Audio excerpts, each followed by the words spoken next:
Here we are with my old friend, colleague, and Hall of Famer, Steve Flink. I think that this time again, we will not be together because I'm not coming to New York, unfortunately. COVID is creating problems, visa, the American passport, is not easy to get it in terms of for covering, and then plus there are a lot of issues. I've been 3 weeks in Tokyo for the Olympic Games, and before Paris, before Wimbledon. So I've done already, let's say, about more than 50 days of competitions at the high level, and I will miss the US Open. I want to give my welcome to Steve Flink again, my old good friend, Hall of Famer, colleague. And Steve, so I guess you will be at the US Open. Yes, it's complicated. I would be there some days because they're not giving out as many credentials as usual, and so I'm working out certain days to go out there, Ubaldo, and so I can be there on site some days, and the rest I'll have to follow from home. Okay. Do you know when you're going? Are you going already tomorrow, Tuesday, or what? I'm hoping my plan would be to spread it out. I wouldn't probably go till Friday, and then again in the second week, and then in the men's final. That's what I'm hoping to accomplish. Okay. I'd like to be out there more, but the rest I'm going to have to see from my home. Mm-hmm. Listen, well, in the last year and a half, almost every time when we were doing our predictions, we thought Djokovic would have won the tournament. Maybe only in Paris, Nadal was the strong favorite. That's right. But all the other times, starting from Wimbledon, Wimbledon 2020, there wasn't any. But US Open, if it wasn't for that unfortunate ball thrown towards the linesman, Djokovic was considered a strong favorite. And so do you believe he would be able to do the Grand Slam? I do. I think but this is based on the assumption, Ubaldo, that after the Olympics, he rested well. He seems to say he has, so that his body's okay. He complained, as you know, you were in Tokyo, but I heard his comments about at the end of the Olympics, he was exhausted, but he also had different injuries, shoulder, other things bothering him. So he was smart not to play anything, don't even play Cincinnati. So assuming that there are no new injuries, that something doesn't happen where, he's physically not up to par, I like his chances very much because nobody can handle the pressure better than he can. I also think he's underachieved in New York, Ubaldo. I don't know how you feel about it, but for him to have 3 US Opens on hard courts, considering that he has 9 in Australia, it's very surprising to me. I believe he should already have 5 or 6, at least 5. And he lost in 5 finals, and I just think he's sort of due to win it this year. And I also think, Ubaldo, I don't know if you agree, give me your thoughts, that he knows this is a once in a lifetime opportunity. It's not going to come back. And therefore, he's going to be so focused, sharply focused, driven, pushing himself as far as he possibly can, emotionally and physically, to get it done. So, and I just believe, on balance, that he's the best player in the world. Yes, me too. I believe first, and then I also see that his draw is pretty good because until I would say round 4, where he could play Karatsev, that was able to beat him once in his hometown in Belgrade. Right. And he did, but then after the great start of the year, was unable to produce again his best tennis. Anyway, Karatsev and maybe Berrettini afterwards, or Urkash, are the strongest opponent to for him to get to the semifinals. And first 3 rounds, he really shouldn't have any problem, because he has this young kid from Denmark who is a very good prospect, but too young, even if just today on the Italian newspaper Gazzetta dello Sport, I read that he's saying, I think I can beat the 13 wins of Rafa Nadal at Roland Garros. So, which sounds, I don't know if he's joking, but sounds quite presumptuous. I hope, yes, perfect word, presumptuous. I hope he's joking, Ubaldo, because that's a crazy comment to make. Nobody's going to beat the 13 French Opens of Nadal at any major championship, in my view. Yes. So anyway, so going back to Djokovic, I believe that he has really great chance, because he may have to play Struff the second round, but Struff can maybe give him some hard time for 1 set, or even 2, but not in the long run. And but you know what, Ubaldo, he beat him here and comfortably last year in straight sets. They had a tough first set in Tokyo. You were there, but then Djokovic pulled away from 4-all in the first set. You're right. Potentially 1 set, maybe drops 1 set, but he returns too well, and he's so familiar with Struff's game. I don't see any. I think he's very comfortable in that matchup, that he can get the service break sooner or later when he needs it.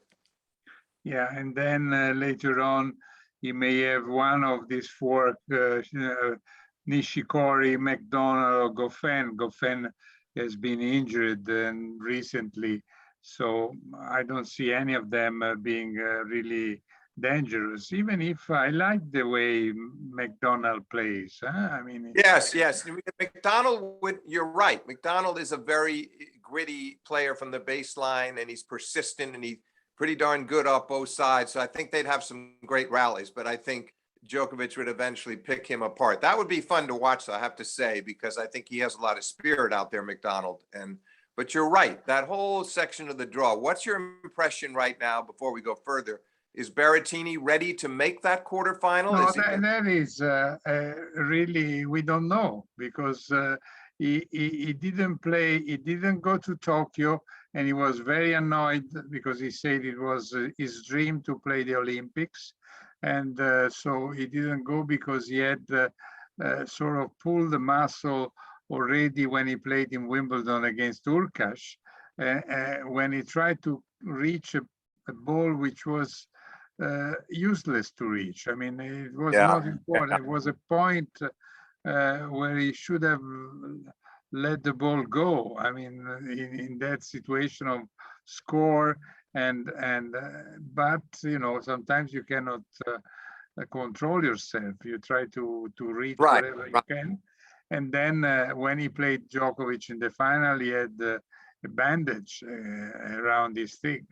So, and then he decided to come back only in Cincinnati, and he lost pretty soon to Aliassim, the player he had beaten in Wimbledon, and who is his best friend. His best friend in the circuit, because they live. They've been living together close in Monte Carlo, and the 2 girlfriends are cousins. Berrettini is dating Alia Tomljanovic, and Aliassim is dating a cousin of Alia.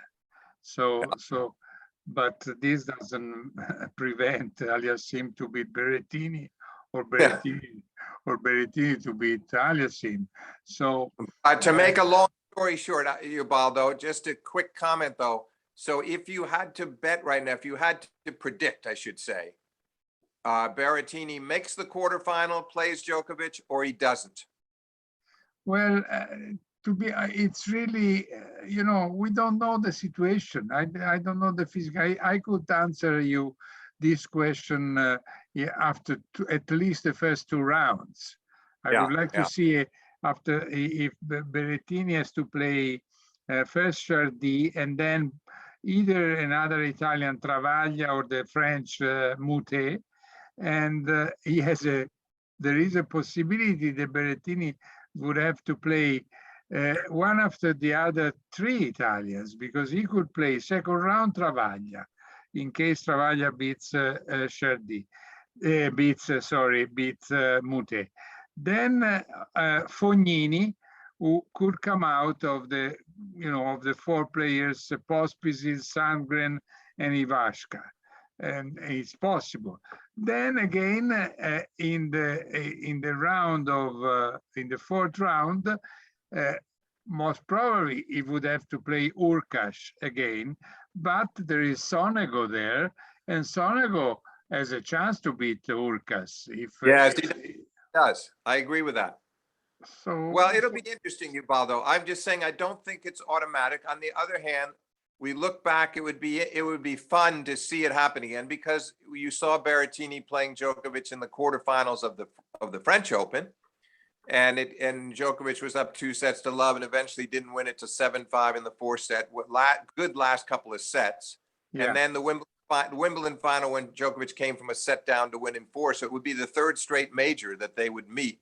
Yeah, and Berrettini does seem to me, the reason I think he will get there as long as the injury is healed enough is he's becoming much more reliable, and he now has, I think, one of the best first serves in the game. I'd give Zverev a slight edge over his, but Berrettini and now it really impresses me with that serve.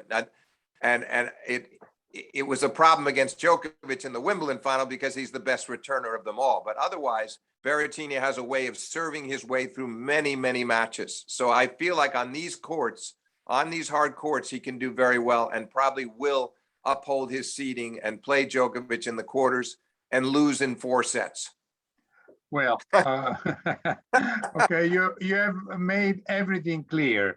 About myself, I can tell you that, again, I don't know what is the physical condition of Berrettini, and I want to make my prediction after the first 2 rounds.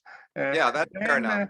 Then I must say that in case he is fine, is a pity that again he has to face Djokovic in the quarters, because to be honest, first of all, the second half of the draw, in my opinion, is much weaker than the first half, because in the second half you have Medvedev, who is the only really contender, and also Rublev, okay, but I don't see in great shape Tsitsipas recently, and so I have the impression that on the top half you have Djokovic, you have Zverev. Ubaldo, let me just interrupt for a second. Sorry to interrupt you, but let's not, before we get to that bottom half, and I agree with your general point. I do agree. I'm more impressed with the top half. Who do we think? We've discussed the Djokovic quarter. Do you think that Zverev will get to that semi? Yeah, well, yes, because will he come out of the next section? I believe he will, but there is a lot of pressure on him. He won the gold medal at the Olympics. Not only did he beat Djokovic, but he won the final easily over Khachanov. And then he goes to Cincinnati and he comes from 2 breaks down in the final set in a remarkable match against Tsitsipas. He was 4-1 down 2 breaks, and he won it in the tie break, and then won that tournament over Rublev. So he's definitely hot right now, playing his best tennis, not serving double faults, looking as if he's at the peak of his powers. And so, and yet everybody now is thinking he can do well. He might be ready to win this tournament. Those are the circumstances that I think are tough for him. Do you agree with that? That when people start thinking big things of him, is sometimes when he falters. Well, yes. First of all, you must remember, and for sure you know it, that he never beats a top 10 player in a major. I mean, so even if last year he was up 2 sets, the US Open Finals versus Team, and then he lost in that strange way, making a lot of double faults. Not only was he up the 2 sets, but he later served for the match in the 5th set too. So he had so many chances, 2 points away in a close tiebreaker, but he couldn't get it done. You're right. That's a little haunting. On the other hand, he's played so much better. He lost to Djokovic at the majors since quarters against Djokovic in Australia, semis of the French. Didn't do as well at Wimbledon where he lost to Felix, but he was one set away from the French final. So he's improved. Plus, I think the Olympics does give him some confidence. It's the next biggest thing after the Grand Slam tournament. So maybe that helps him. But on the other hand, I could see him feeling a certain amount of pressure in his section of the draw, just for him to get to Djokovic, to get the opportunity to play Djokovic in a semifinal. So in the end, I would say he will do it. He will make that semifinal, but I also wouldn't be shocked if Shapovalov or one of the other guys in that section knocked him off. Well, I wouldn't mind if to knock him off would be Yannick Sinner, because he's in that section. Yeah, And yeah. it may sound, of course, patriotic and chauvinistic, but who could possibly accuse you of being patriotic and chauvinistic? That's not you. Yeah, no, but Sinner. I mean, if you think nobody has ever won a 500 tournament, ATP tournaments at the age of Sinner. Then he is already, okay, now this week is number 16. Last week he was number 15. To be top 15 at 20 years old, his birthday was just August 16, so just a few days ago. I mean, it means that he is becoming more consistent. He has still ups and downs, as is quite normal. I mean, if you're not called Rafa Nadal was a phenomenon at his age and with his precocity, I think. Yeah. I think. Ubaldo, you keep using these big 4-syllable English words. I've never heard you use them so many as you are today. Well, getting better. I mean, you don't know how good will be my English when I'll be 100 years old. No, but you know what? Seriously, Ubaldo, it's a good point you make about Sinner, and it's not just a question that he's a fellow Italian. He's impressed all of us this year. Now he's taken some tough losses. Yeah, even after he won that ATP 500, he lost to Isner in a tight match. He's hasn't been as consistent as I thought he might be. On the other hand, he's very dangerous. He's very good. He's beaten Zverev at the French Open a year ago. So he can beat big name players. He's very dangerous. I agree. I'm not sure quite what to expect from him at this tournament, but I think he's pretty confident at the moment. Yeah, well, then he is number 10 actually in the race, which with the situation where we know already that Nadal, Federer, Thiem will not be playing. He has good chance to make the final in Italy. Well, I also think what I like about the draw, Ubaldo, I'm looking at it right now, is that Zverev might play Sinner in the round of 16. That would be very interesting, right? I mean, yeah. By then, if Sinner's won 3 matches coming in, which he'd have to do, obviously, he might be feeling it. He might be timing it just right, and that would be a match that would definitely make Zverev a little more nervous than most. I could see that match being very, very close, with Zverev having to serve his best to get through it.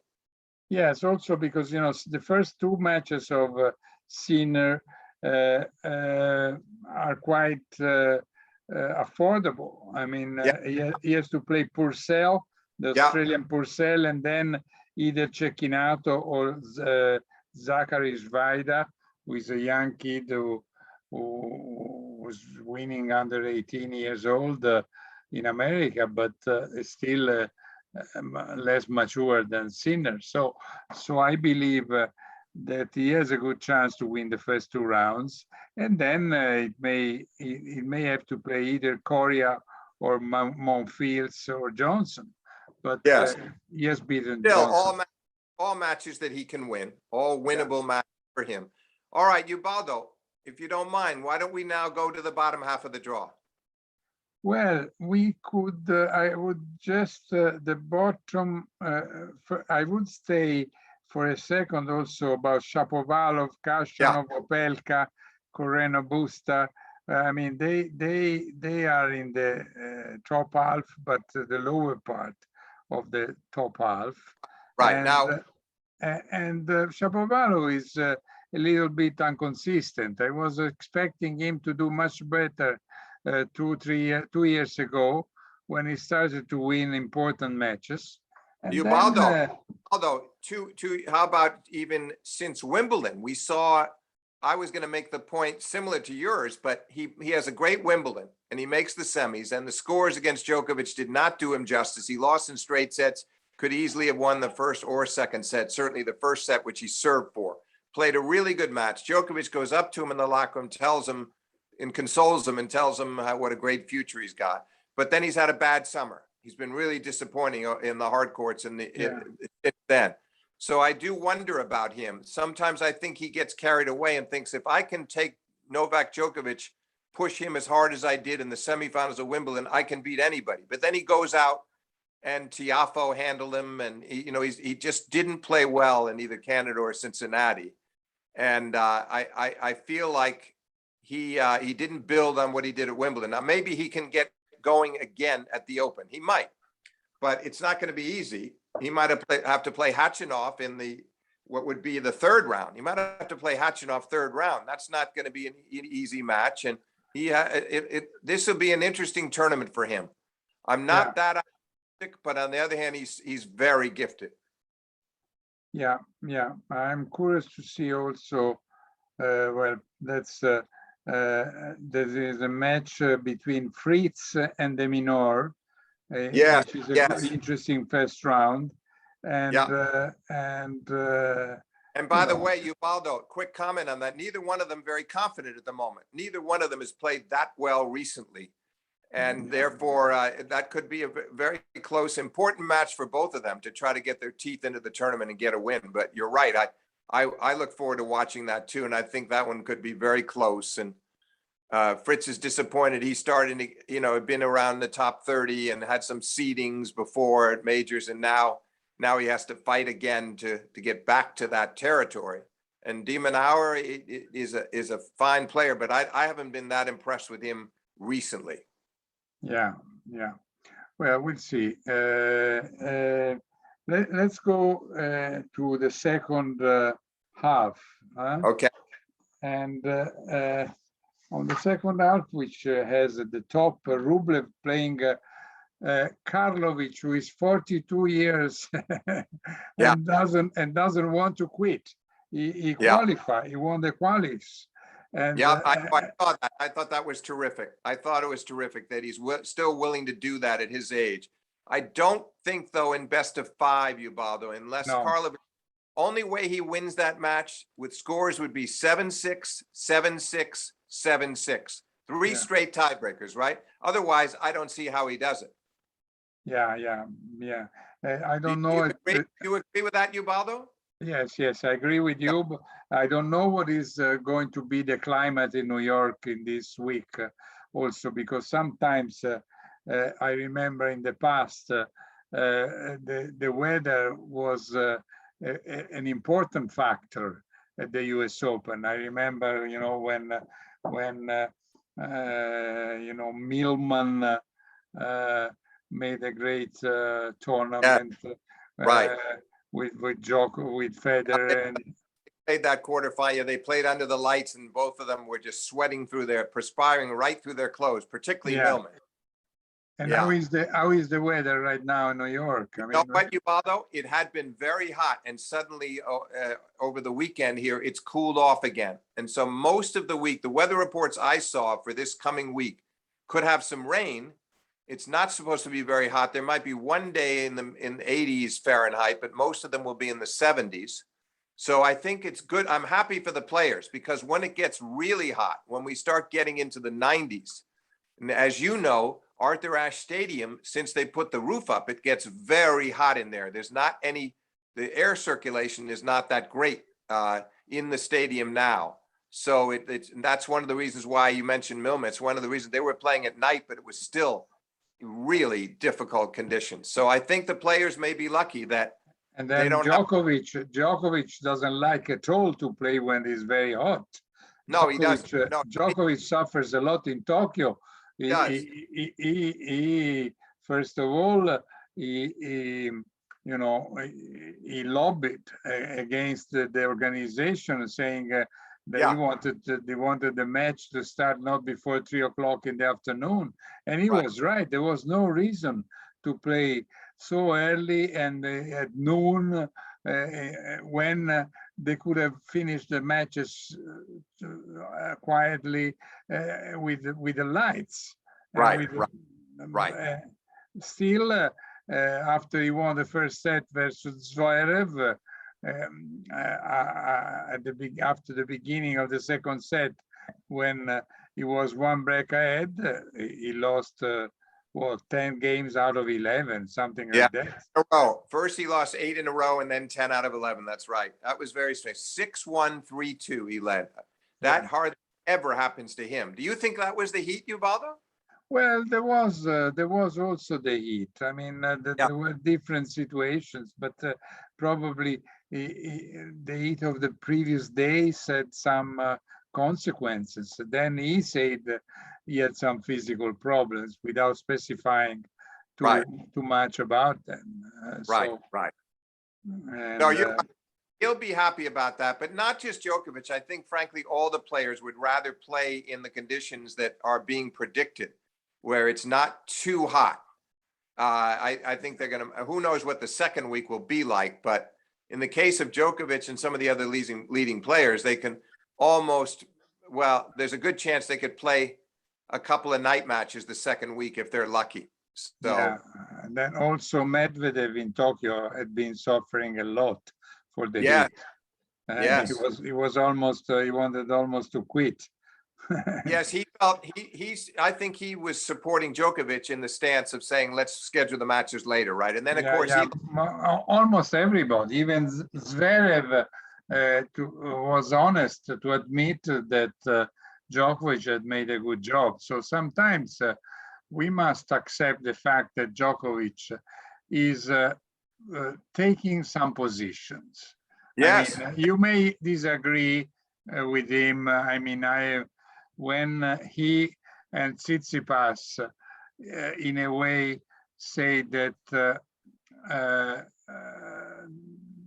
that the players shouldn't be forced or pushed to be vaccinated, I personally disagree with Djokovic and Tsitsipas. In my opinion. Oh, no, I agree with you. I think what I think they're not understanding is that if you don't have the vaccine, then that becomes more dangerous for everybody around you. It's not just about you as an individual, but the other people that you can infect with it. I think they just, maybe they're not reading it correctly. They're not understanding. Yeah, but after 1 year and a half, they should start reading, I agree. I'm surprised they feel that way. And I'm also surprised, Ubaldo, though, that the authorities, whether it's the U.S. Open or the ITF or everybody, the ATP, WTA, that they haven't come together to insist that the players do it. They seem afraid to take that step. I don't understand that. No, it's it's typically politicians. Politicians, even when they are sportive politicians, they somehow they don't want to take a position that creates them problems. I know that, for instance, many people still think that vaccination is not necessary, but I still think that I can express my opinion, and maybe I will have less fans than I would have had if I was, keeping a position less less clear. But I don't mind. what some of these people are not understanding, Ubaldo, is that they can prolong the virus, the variants on the virus, that this could go on much longer if too many people refuse to get the vaccine. The science is very clear, but never mind. Back to your original point, you're right. Djokovic will take stands, and frankly, he was 100% correct about, you've said it yourself, you were in Tokyo. It was wise to start the matches later. There was no reason to force the players to play in the worst heat of the day. Yeah. And so anyway, going back to the second half, well, it may, I'm curious to see Bautista Agut versus Kyrgios, even if I think that Bautista Agut will win, because Kyrgios is, he's fun in a way and nice to watch for sure, because his tennis is great when he's inspired, but he thinks that he can win even without practicing, and that is first of all would be bad for the sport.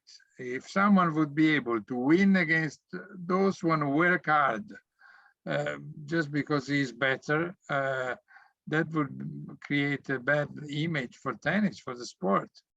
Yeah, I think I can't disagree with anything you've said, and I don't think it's very professional on his part to pursue it the way he has. And he's been hurt some this summer, and he's not playing his best. And I totally agree. How he beats Bautista again is one of those things where if he can somehow get a 2-sets-to-love lead and finish it off in straight sets, in 3 straight sets, maybe, but that's very hard to do against Bautista Agut.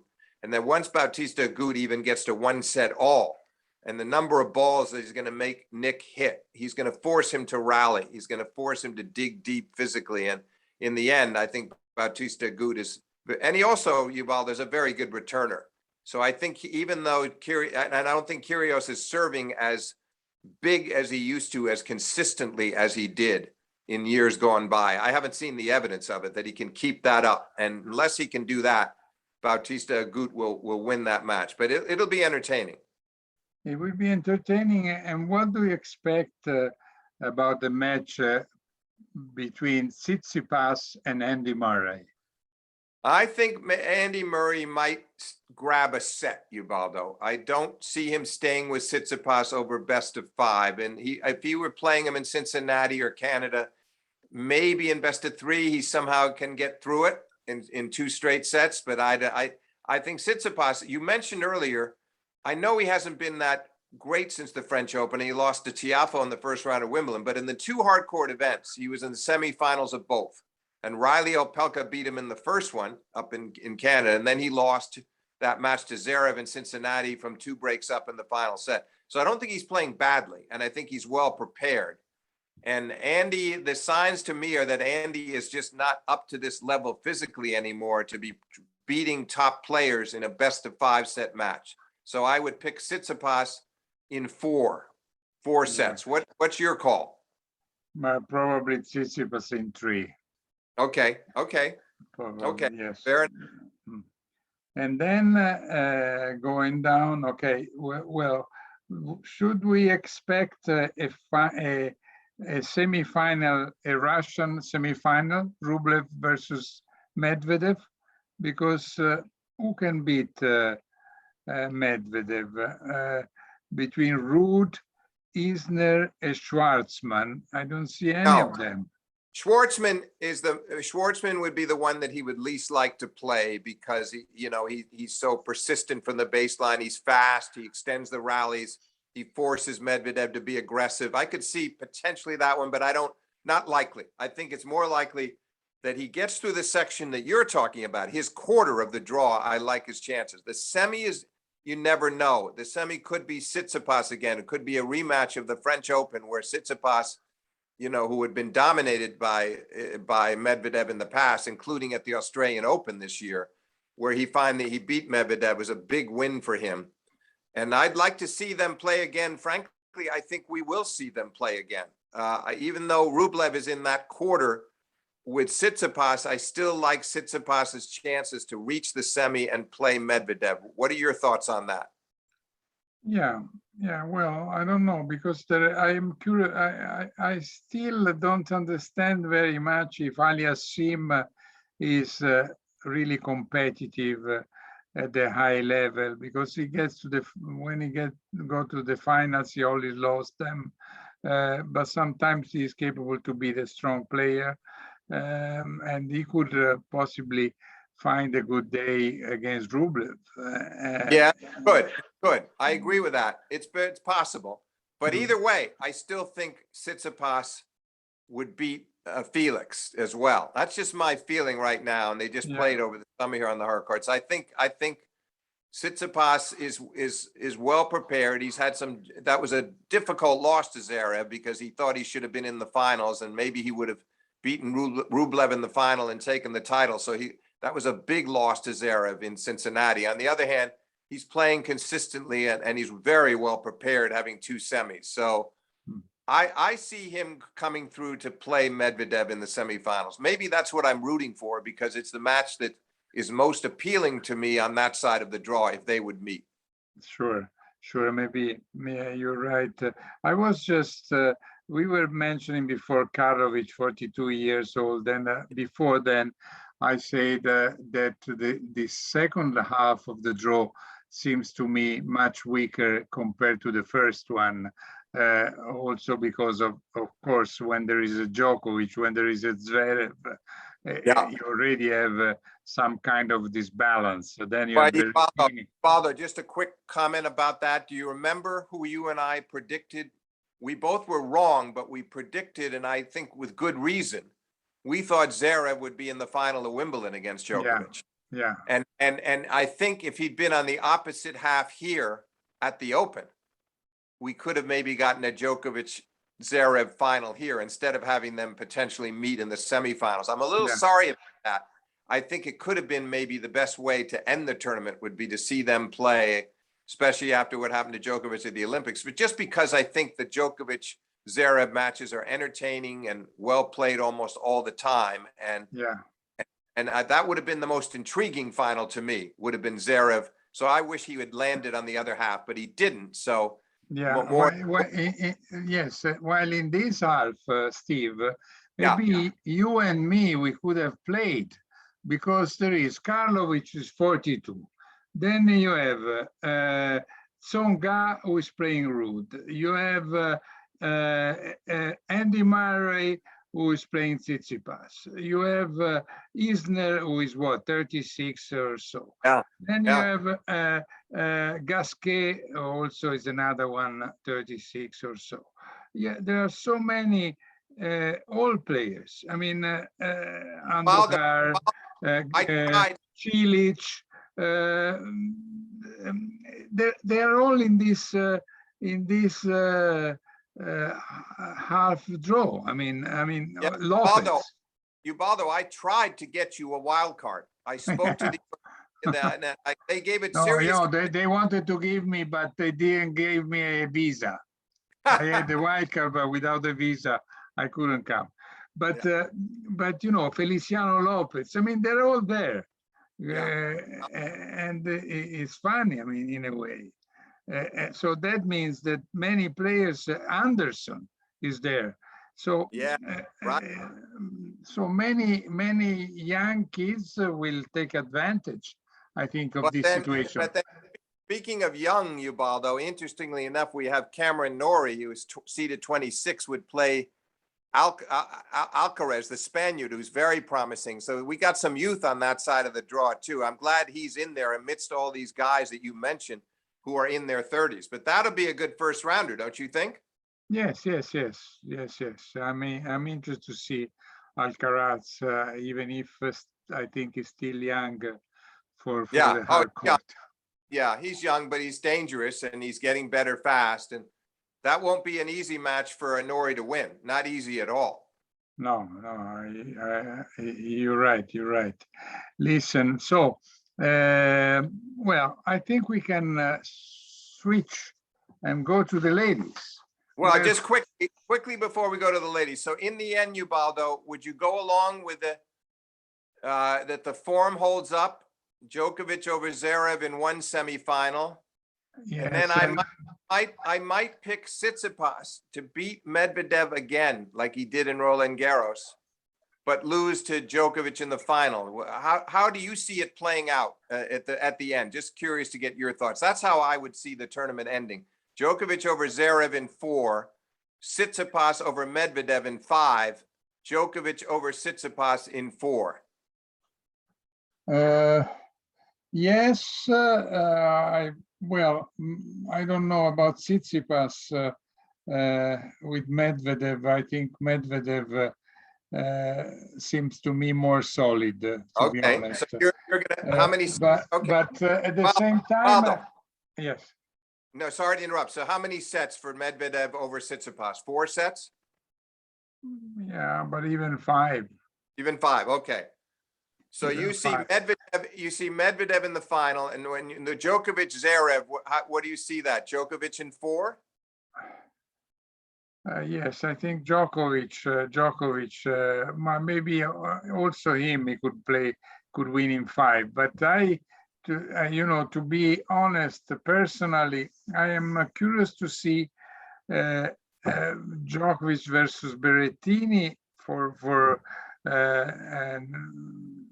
chauvinistic reasons, but also I think that the most dangerous player for Zverev could be, before the semifinals, could be Sinner. So I want to see that. Yeah. I want to see that too. No, I do To be honest, I give more chance to Sinner to make an exploit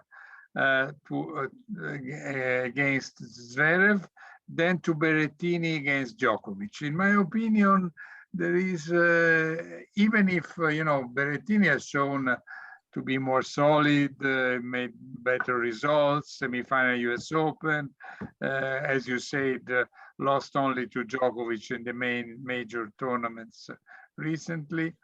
But Sinner has some solid ground strokes that if he finds Zverev on a bad day, he would win. I don't disagree with that at all. Zverev would have to be serving near his best, because if he couldn't count on his serve and he wasn't holding easily, this guy could be better than him from the backcourt on a given day. Sinner could. So yeah. I think that would have the potential to be a 5-set blockbuster, to tell you the truth. But I think Sinner would be not intimidated by Zverev, in my opinion. So I agree with you. His chances there would be better than Berrettini's against Novak. I think so too. Well, against Novak, nobody has great chances. I was, to be honestly, very surprised when Zverev beat him in Tokyo, because after that leading, nobody was expecting. We were all ready to go and interview the winner when he was up 1-set and 3-2. Anyway, let's go and talk about the ladies. Okay. Yes. Barty, are we going to think that Barty will win this tournament? I think so, Ubaldo. I'll tell you why. You saw her in Tokyo. She probably shouldn't have gone to Tokyo. She wasn't really ready to play after Wimbledon, but she deserved that Wimbledon title. She's physically come round again. She seems fine physically. And in Cincinnati, one of the best tournaments I've ever seen her play. I mean, she destroyed everybody in that field. And I know she didn't play that many great players, but she beat Azarenka. She had some good wins, and she just convinced me with her form that she's peaking at the right time. And coming off Wimbledon, she's confident. She's by far the most reliable right now of the top women players. And I think I look at her draw, Ubaldo, maybe plays Swiatek in the quarterfinals, maybe they say possibly Andreescu or Pliskova in the semifinal. I just don't see her losing to anybody on her half. And then we could get to the second half next, which is Osaka's half of the draw. But I believe that Barty is right now clearly playing the best of all the top women players. So I do like her chances, yes. Yeah, I do like them too, also because all the other are quite inconsistent. I mean, Pliskova can play very well. One tournament reached the final in Wimbledon, and then she has lost 3 times in a row to Camila Giorgi. Yeah, right, Uh, right. or Andrescu. Who knows how fit she is? I mean, Andrescu, you never know. Baldo, tape that. Put that on tape for our next 5 previews of the majors, what you just said about Andrescu. You won't have to repeat it. Yeah. Physically, it's something is always seems wrong. I'm so happy for her that she had the chance 2 years ago to win the tournament, and she took it, and she beat Serena, and her body held up. But otherwise, she's always injured, almost always injured. So to expect her as the number 6 seed to even make the quarterfinals is questionable. And but I just feel like too many times her body breaks down. I don't trust it, Ubaldo. I love her game. I love the way she plays. I think her return of serve is, when she's playing well, is probably the best of all the women. But I don't think that her body can hold up on these hard courts for 2 weeks again. No, because she has already the first round against Golubic. Yeah, yeah. The Swiss girl is dangerous. She has won a lot of matches, and I wouldn't be surprised if Golubic would immediately beat Andrescu, to be honest. And then in that area, I don't see. It's true that none of these players, even Kvitova, is not any more reliable as she was. She wins. But you mentioned Kvitova, and then also she might play Sakari in the round of 16.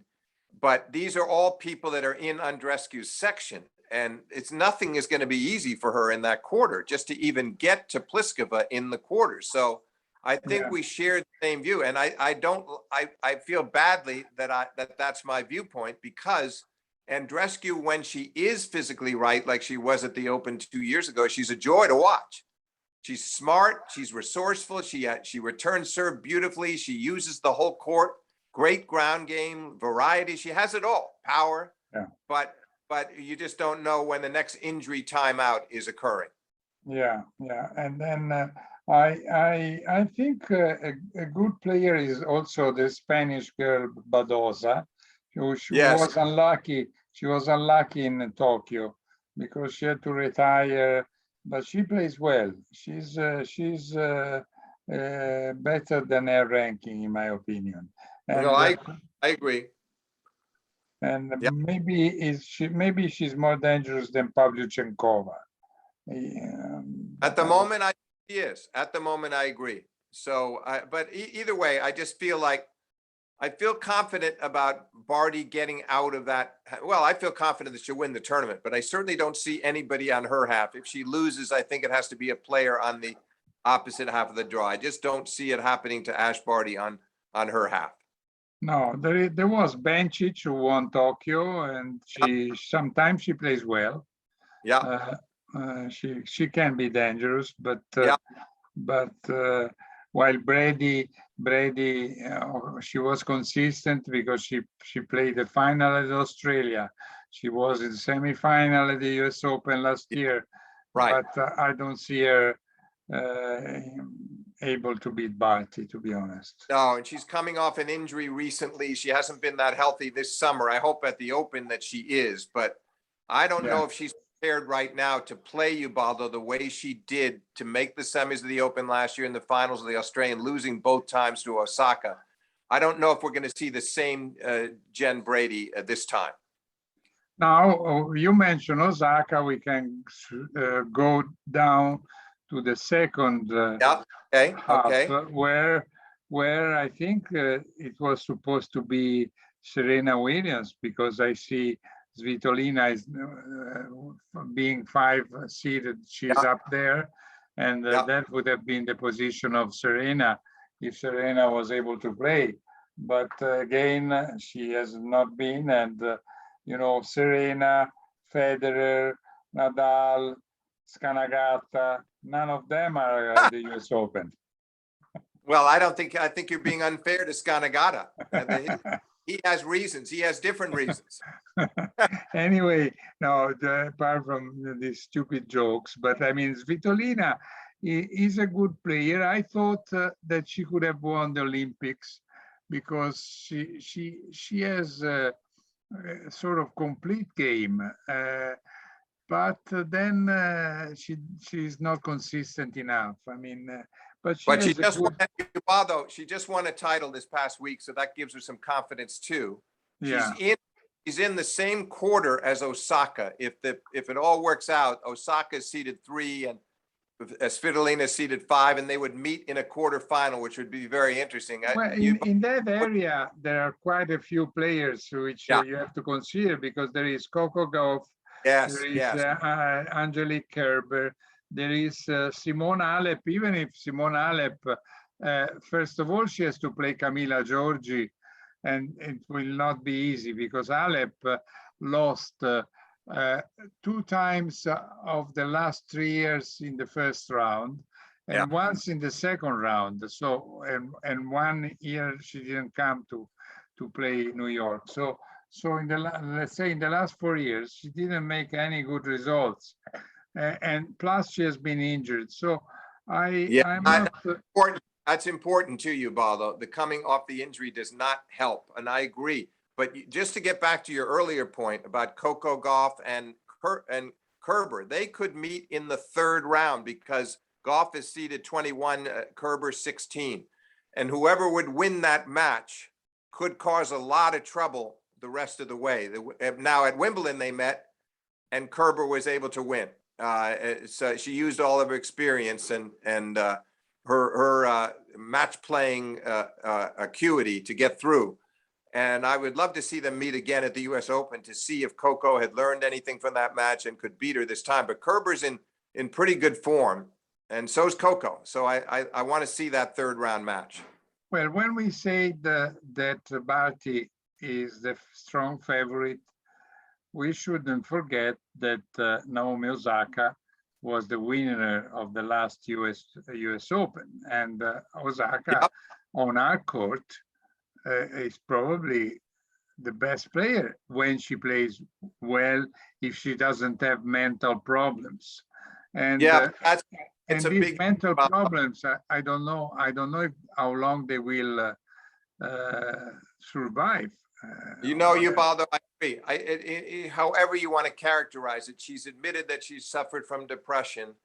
She had a couple of good matches in Tokyo, and then she fell apart there. Same thing happened in Cincinnati. She beat Coco Gauff and then had a disappointing loss there. It seems that whatever is going on with her off the court is carrying over to the way she's playing these matches. So I don't think she has. You're right. We totally agree. When she's in the right frame of mind, she's the best hardcourt player in the world. 2 times a winner in the US Open, 2 times a winner Australian Open, won the Australian this year. But I don't think that Osaka is going to be in New York. If she is, great. I'm thrilled for her if we see her turn her form around and play her best. I'm just not expecting it at the moment because I just think that she's got this emotional baggage that goes back to Roland Garros and all of the controversy over her saying she wouldn't do the press conferences and then pulling out and explaining that she had depression. She's going through a very difficult time. And I think it's going to be hard for her to turn it around this fast. Didn't play Wimbledon. So she just doesn't have a lot to go on right now, Ubaldo, in terms of match play and winning and that same feeling that she had coming in here last year. Would you agree? Yes, and then I'm happy that you and me were not involved in those questions that create problems to Naomi Osaka, because she said that there were too many silly questions or too many questions repeating the same stuff. And I don't know. I mean, it's true that she's suffering for something that is not easy to explain. While, for instance, going back to Sasha Zverev, he is going through similar problems too, yeah, of course. Right. is now suing our colleague Ben Rothenberg, and also who else? I mean, Sharipova, the Russian girl who apparently said something bad about him. So, but his results didn't seem in the recent No, months to have bothered him. no, you know what? I think it's two different cases. For some reason, Zverev seems to be able to put whatever is going on in his personal life aside. At least that's what we're seeing recently. We'll find out in New York, but what we've seen recently from him, he seems to just go out there with a clear head and purpose, and not thinking at all about what's going on with him privately. But for her, I think it's been different just this year, just since Roland Garros. I just think it's playing out differently, and it affects her performance more when these other things are going on, to have that controversy. She doesn't like that, and she's very shy. She's introverted. She's not comfortable with all this attention. She doesn't want that. And Zverev just seems to be able to put it aside. You're right. These are serious things going on, charges against him, but he just seems to move right along and separate the two. Yeah. Going back to the women's, okay, I mentioned the match between Georgie and Alep because I believe it will be quite interesting, and it's the first. It starts tomorrow. I mean, in the scheduling is one of the first matches, and then on the first day you have also Madison Keys versus Sloane Stephens, the final. Yeah. Let me be a little chauvinistic and say I'm more interested in that match. Yeah. As Ubaldo, that was the final 4 years ago. I know. But their rankings have dropped at the moment. Keys mainly because she's been injured. Sloane seemed disinterested for a while, but this year has been playing much better. She's improved her form, but it's a tough match for either, and they're very good friends. I predict Stephens to win. I agree, but I'm saying it's going to be a tough one. It wouldn't be surprised me if it went 3 sets, and Keys is certainly more than capable of beating her. I would say too that I would predict a Stephens victory, but I don't say it with a lot of confidence either. Yeah. Well, I'm never overconfident, to be honest. Listen, what about also Muguruza Vekic? It's another interesting match. Muguruza, I don't know what's happened over the course of this year, Ubaldo. We haven't seen the results from her we were anticipating. Yeah. And looked so good at the start of the year in the great match with Osaka in Australia, and the chances. I just feel like that something has, some of the swagger is gone.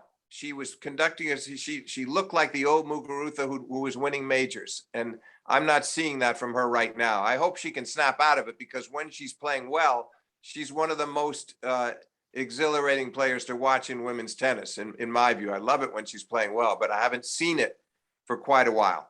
I've seen her on a gossip column when she was dating apparently Stan Wawrinka, who could be the umpire of this match, since he's playing Donna Vekic. Yeah. No, but apart from that, then what else? Also Jabeur Cornet is an interesting match. Very. And Danielle Collins against Suarez Navarro, in a way. I'm curious to see that too.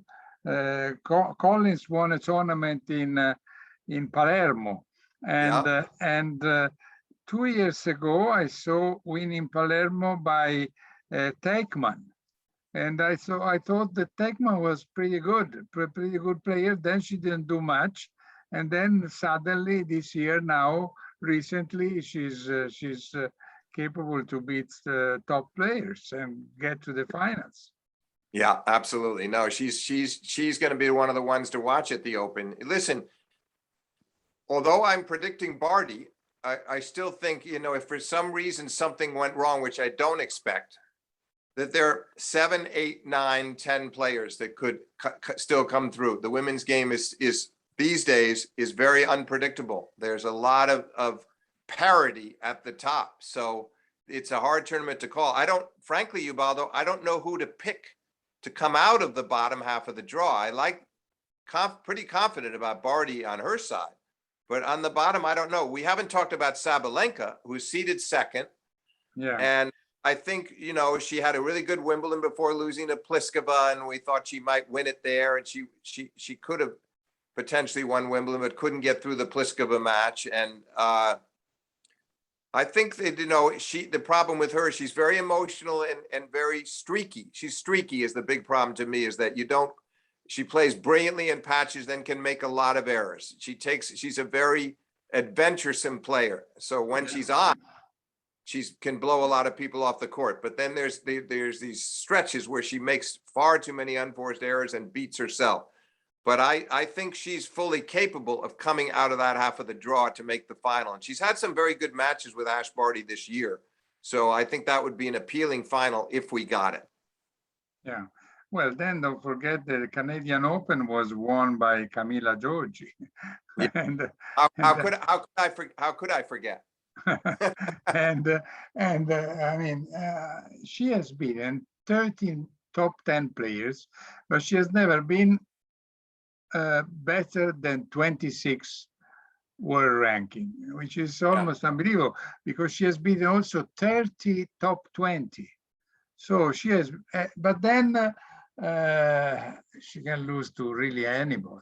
Yeah, that's the problem. But having watched her some this summer, Ubaldo, she strikes me as being these days a more reliable player. It's not just about hitting winners or hitting hot streaks, that she's able to stay in points better. She's able to be a little more consistent. I see some changes in her that I find encouraging in the way she's playing matches. Have you observed that? Yes. Well, especially she was always saying, I play my game. When I was asking about her opponent, if there was any strategy, she said, "No, I don't need any strategy. I play my game," which in my opinion was wrong. I said, "No, you must have a plan B if plan A doesn't work." And she was refusing that. While recently, suddenly, she started to say, "Oh, sometimes I'm using more strategy. I try to make less errors." So before, she was always making more than 10 double faults each match.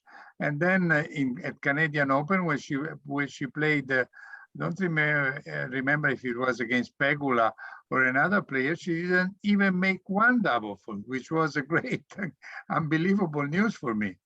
But also, Ubaldo, you get back to her comment about the strategy. She's constructing the points much better from the baseline too. So there's some very good signs that she's now learning how to be a better match player and what it takes to win, and not just go out there and think, okay, I play my game, I win, fine. If I don't win, I'll have to accept it. No, she's giving herself a better chance to succeed, because she's now thinking about percentages and how to go about beating her opponents with the best game plans. And plus, I don't want to bother every listener talking about too much about the Italians, but Schiavone won the Roland Garros after she was 30 years old. Pennetta won the US Open when she was almost 33. Farina was number 11 in the world, became much better after she was 30. So Vinci, until she was 27, she was never a top player. So, maybe we mature late. That's why I still hope that I'm going to mature in the next years. I think sometime over the 5 years you will, Ubaldo. I'm confident. By 2026, you will.